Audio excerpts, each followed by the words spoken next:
Oh, it is a night of spite. Hockey isn't about skill and speed alone.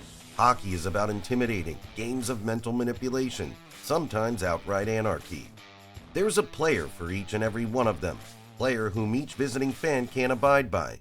Perhaps it's a perpetual goon, a cheap shooter with a rep, a demolition expert who mows down opponents with ease and impunity.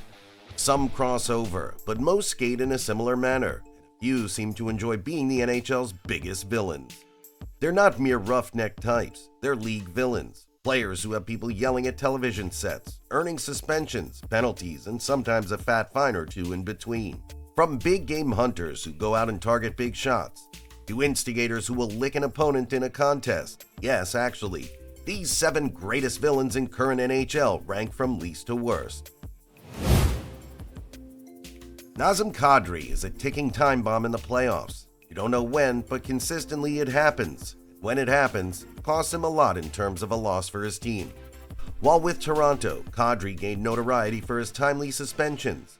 In the 2018 playoffs, he boarded Tommy Wingels in a Game 1 contest with the Bruins and received a 3-game suspension for it. The following year, he cross-checked Jake DeBrusk in the face and received a suspension for the duration of the series. Toronto loyalists fumed, and not long afterward, the Leafs soured on him. Kadri was traded to Colorado, and in 2022 aided them in a Stanley Cup win. But even in that playoff run, controversy clung to him.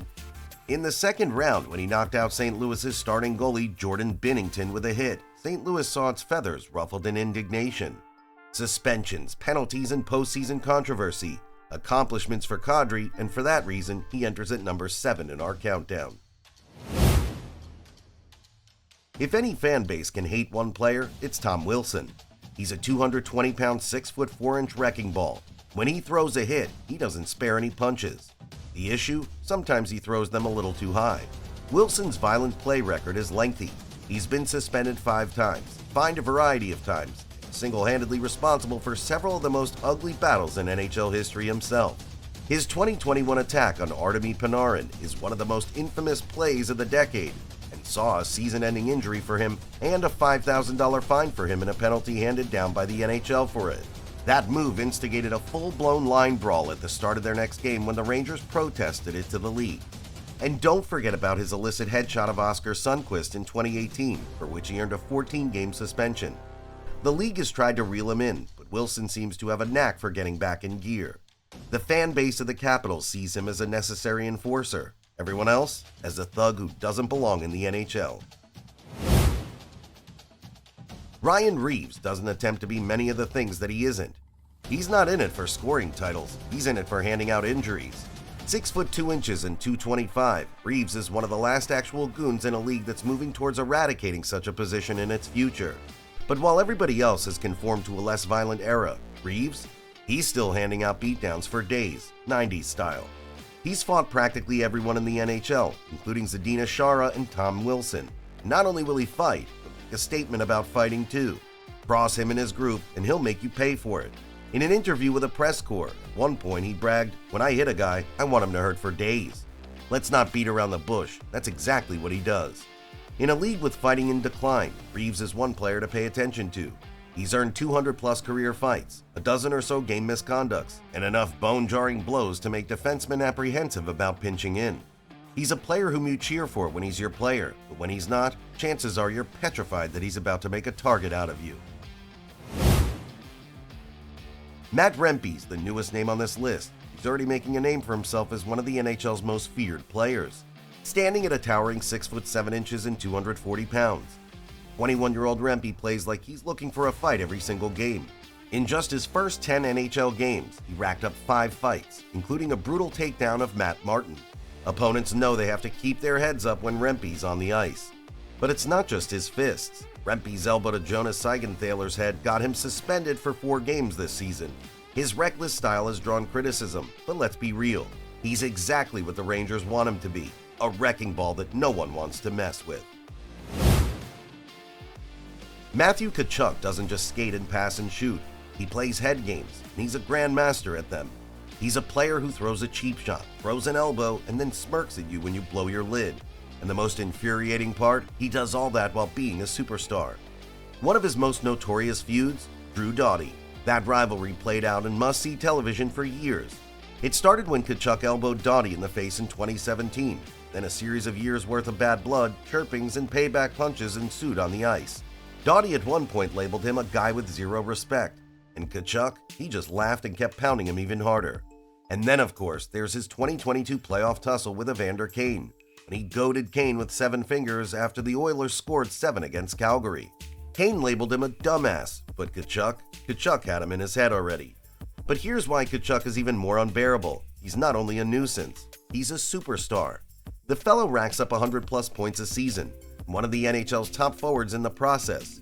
He's the perfect heel, talented enough to beat you on the board and infuriating enough to make you crave putting your fist in his face. Jacob Trouba isn't in it for friendships. He's in it for driving opponents through boards. Does so without any remorse.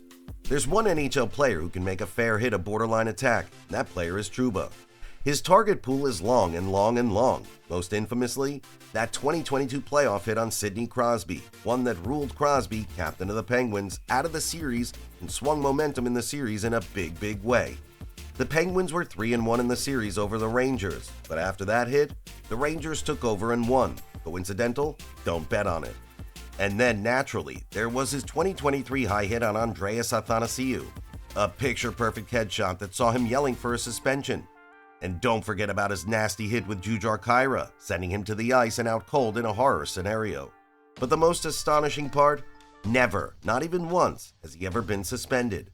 For all his dozen or so contentious blows, the NHL's Department of Player Safety inexplicably releases him with a free pass. He skates precariously at the boundary of legality. Whenever he launches one of his trademark flying elbows, opponents tuck in for impact because they have no doubt they'll soon become the new name added to his highlight reel. Nobody in the NHL loves being hated more than Brad Marchand. Not only is he a villain, but he's a fan of villains. That's why he's such a big league bad guy. Ask opponents, he's a plague, a scourge to the game. Ask Bruin fans and they'll say he's a necessity, player who will stop at nothing in a quest for a win. Marchand's rap sheet of in-game misdeeds is both laughable and infuriating. He's been benched 8 times, fined over $1 million, and incidentally, he licked opponents a few times in the playoffs. Licked them, for real. In 2018's playoffs, Marchand inexplicably licked both Ryan Callahan and Leo Komarov, and everyone in the NHL was confused. But Marchand's antics go a lot deeper than face-licking shenanigans. That low bridge onto Sammy Salo? So nasty, even his own coach took him to the cleaners for it. And don't forget about all the chirping. Marchand's a trash talk expert, getting in opponents' and opponents' fans' heads. They don't call him the Rat for nothing. His bug-like manner, perpetual taunts, and getting off with behavior no one else can have earned him that title. And the best part, he loves it. Hockey is more fun when you have villains. If you love them or hate them, these players make the game more intense, dramatic, and entertaining. So, who's the biggest villain in the NHL today? Let us know in the comments, and don't forget to like and subscribe for more hockey content.